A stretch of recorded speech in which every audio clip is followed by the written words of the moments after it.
सो यार LLM करने की सोच रहे हो, लेकिन कंफ्यूजन इतनी है कि 1 ईयर वाली करें या फिर 2 ईयर वाली। क्या डिफरेंस है इन दोनों में? क्या दोनों वैलिड है? क्या दोनों एकेडमिक्स के लिए वैलिड है? दोनों के बाद यूजीसी नेट दे सकते हैं या फिर नहीं? और भी बहुत सारी कंफ्यूजन जो कि bar council of India notification के थ्रू हमें बताता रहता है, लेकिन कुछ कंक्लूजन नहीं पता। तो आइए सारी नोटिफिकेशन, सारी न्यूज़ का कंक्लूजन इस वीडियो में मैं आपको देने वाला हूं। तो चलिए शुरू करते हैं इस वीडियो को। तो नमस्ते दोस्तों, स्वागत है आपका लॉ बेस्टो में एंड चलिए इस वीडियो को शुरू करते हैं। तो यार इसके बैकग्राउंड की अगर हम बात करें तो 2013 तक सब कुछ बढ़िया था। सारी मास्टर डिग्री 2 साल की होती थी और लॉ की मास्टर डिग्री का टेन्योर भी 2 साल का था। 2013 में यूजीसी यूनिवर्सिटी ग्रांट कमीशन एक प्रपोजल लाता है कि LLM को हम 1 साल का भी बनाने जा रहे हैं। 2 साल वाली चलती रहेगी, लेकिन किसी को 1 साल में मास्टर्स करनी है तो वो भी कर सकता है। काफी लोगों के लिए काफी अच्छा ऑप्शन था, जो मान लीजिए प्रैक्टिस में है या फिर जिसको बहुत ही जल्दी तरीके से करना है, एज ज्यादा हो चुकी है, तो उसके लिए काफी अच्छा ऑप्शन था। ओके, इसके साथ साथ इसके पीछे रीजन यह भी था कि ये वर्ल्ड वाइड काफी फेमस है मास्टर्स ऑफ लॉ 1 साल का। चाहे यूके हो, ऑस्ट्रेलिया हो और भी वेस्टर्न कंट्रीज हो, वहां 1 साल की ही मास्टर्स चलती है। तो दूसरा रीजन लाने का ये था। तो देखिए होता क्या है, अगर आप लॉ में एंट्री ले रहे हैं तो या तो आप 3 इयर्स लॉ करेंगे या फिर इंटीग्रेटेड प्रोग्राम करेंगे तो 5 साल का होगा 12th के बाद। अगर आपने 12th के बाद 5 साल की बैचलर्स ली है तो आप मास्टर 1 साल की कर सकते हैं ना। उसके साथ अगर आपने 3 साल वाली लॉ करी है तो आप ऑलरेडी कहीं 3 साल की बैचलर्स करके आए हैं, तो या तो आपने 5 साल अपने लाइफ के दे चुके हैं लॉ को या फिर 6 साल दे चुके हैं। तो इन दोनों ही केस में आपको 2 साल की मास्टर करने की जरूरत क्यों है? आप 1 साल में मास्टर डिग्री ले सकते हैं, क्योंकि बाकी सारी बैचलर्स 3 साल की होती है। लॉ की बैचलर्स या तो 5 या फिर 6। समझ गए ना? तो ये भी एक रीजन था कि इन्होंने 1 साल का LLM इंट्रोड्यूस किया। ओके, तो यार सब कुछ बढ़िया ही चल रहा था जब तक बार काउंसिल ऑफ इंडिया ने इसमें एंट्री नहीं करी। अब BCI 2020 में कहता है कि 1 साल की जो LLM है उसको हम इनवैलिड करते हैं फॉर एकेडमिक पर्पसेज। आपको ऐसे करनी है तो करिए, कोई दिक्कत नहीं है, लेकिन आप उसके बाद ना ही आप PhD कर सकते हैं, ना ही UGC नेट का एग्जाम दे सकते हैं, ना ही कहीं पढ़ा सकते हैं, एकेडमिक्स में जा ही नहीं सकते। तो यार मास्टर्स करता कौन है जरा पूछे? मोस्टली मास्टर्स वही लोग करते हैं जिनको एकेडमिक्स में जाना होता है। तो उनके द्वारा एक पिटीशन डाली गई, काफी सारी पिटीशन सुप्रीम कोर्ट में डाली गई, जिसके बाद इसको स्टे कर दिया गया। अभी कैंसिल नहीं है, इसके ऊपर क्या अपडेट है बताऊंगा, लेकिन इसको कर दिया स्टे कि भाई रुको रुको, आप क्या बोल रहे हो? काफी लोग इसी को सोचकर तो आते हैं LLM में, तो इसको कर दिया स्टे। ओके, सो 2020 से अब टाइम हो चुका है 2025। बार काउंसिल ऑफ इंडिया ने एक कमेटी बनाई है, हाई लेवल कमेटी है। इसकी जो चेयरमैनशिप करेंगे वो मोस्ट प्रोबेबली एक्स CJI करेंगे, चीफ जस्टिस ऑफ इंडिया, और शायद सर DY चंद्रचूड़ इसकी अध्यक्षता करेंगे।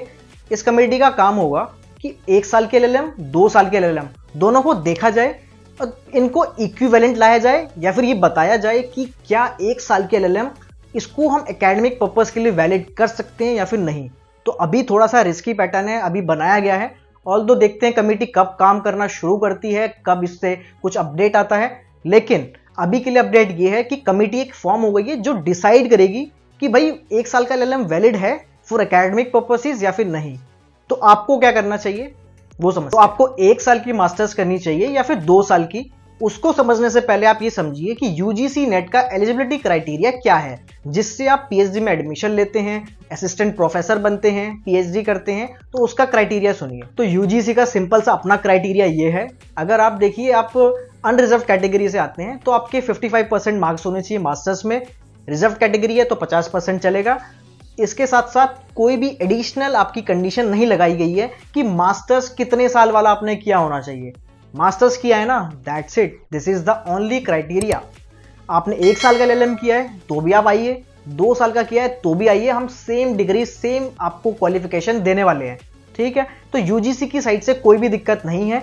1 साल एंड 2 साल में कोई भी डिफरेंस नहीं है, अभी तक टिल डेट कोई डिफरेंस नहीं है। ओके, अब समझते हैं कि आपको कौन सी मास्टर्स करनी चाहिए, 1 साल की या फिर 2 साल की, और इनमें डिफरेंस क्या है। अगर 1 साल की अवेलेबल है तो लोग अपने 2 साल क्यों वेस्ट कर रहे हैं, और अगर 2 साल की है तो शायद 1 साल वाली में कुछ कमी होगी। सब समझते हैं। अगर कोई भी कोर्स अगर आप 1 साल का करते हैं और सेम कोर्स 2 साल का भी है तो ऑब्वियस सी बात है सिलेबस में कुछ तो डिफरेंस है। अब यहां पर डिफरेंस सिर्फ इतना है कि आपको जो 1 साल वाली LLM में पढ़ाया जाता है वो थोड़ा शॉर्ट तरीके से पढ़ाया जाता है, बिकॉज आपके 2 ही सेमेस्टर हैं, आपको उसमें डिसर्टेशन भी प्रिपेयर करनी है, रिसर्च का काम भी करना है, और आपको डिग्री भी अलॉट होगी। ठीक है, 2 साल वाली में थोड़ा सा इसके लिए आपको टाइम मिलता है, प्रेशर कम होता है स्टूडेंट्स पे, आपको रिसर्च का टाइम ज्यादा मिलता है, ज्यादा आप अपनी पब्लिकेशन के लिए टाइम दे सकते हैं, डिसर्टेशन आप थोड़ा अच्छे से बना सकते हैं और एग्जाम्स के लिए भी सफिशिएंट टाइम मिल जाता है।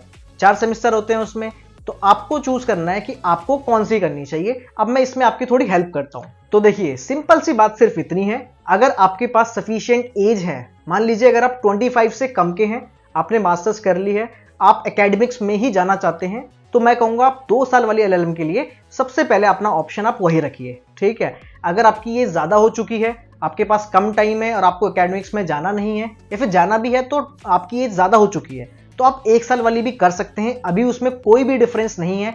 कमिटी बनेगी तो वो रेट्रोस्पेक्टिव अप्लाई नहीं होगा, प्रोस्पेक्टिव ही अप्लाई होगा, पीछे वालों की डिग्री में कोई डिफरेंस नहीं आएगा। तो अभी आप कर सकते हैं, अभी मौका है आपके पास। ठीक है, और अगर आपको पता है कि आपको एकेडमिक्स में ही जाना है, आपको इसी फील्ड में रहना है, सफिशिएंट एज है, तो आप कर सकते हैं। आपको 2 साल वाली एलएलएम जरूर करनी चाहिए, वहां पे आपको टाइम मिलता है थोड़ा सा, क्योंकि 1 साल वाली में बहुत हेक्टिक शेड्यूल होता है। एंड मैंने भी 1 साल वाली ही एलएलएम करी है, लेकिन थोड़ा सा हेक्टिक हो जाता है उसमें, और आपको पता भी नहीं चलेगा, 10 महीने में आपको आपका कोर्स कंप्लीट हो जाएगा, सब कुछ कंप्लीट, आपको मास्टर डिग्री बिल्कुल 1 साल के अंदर अंदर आपके हाथ में होगी।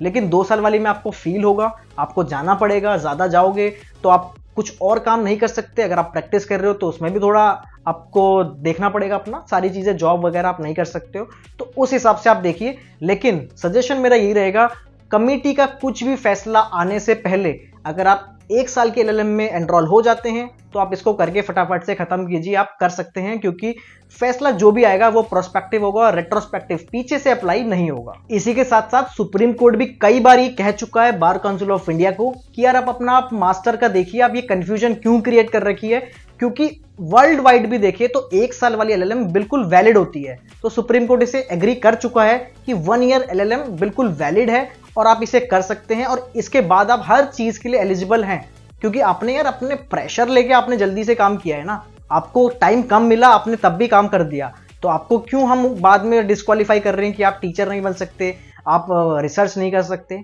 तो ये गलत है, सुप्रीम कोर्ट इसे एग्री कर चुका है। लेकिन अभी ये है कि कमेटी फॉर्म हो चुकी है 2025 अप्रैल में, और देखिए कमेटी का क्या डिसीजन आता है। तो बाकी मैंने आपको समझा ही दिया है क्या क्या इसमें होना चाहिए, तो आप खुद देख सकते हैं। एंड आपको अगर वीडियो इन्फॉर्मेटिव लगी हो तो आप इसे लाइक एंड शेयर जरूर कीजिए अपने दोस्तों के साथ, चैनल सब्सक्राइब कर लीजिए, बिकॉज ऐसी यूजफुल कंटेंट मैं लाता रहता हूं। एंड स्टे ट्यून एंड मिलते हैं नेक्स्ट वीडियो में। Bye bye.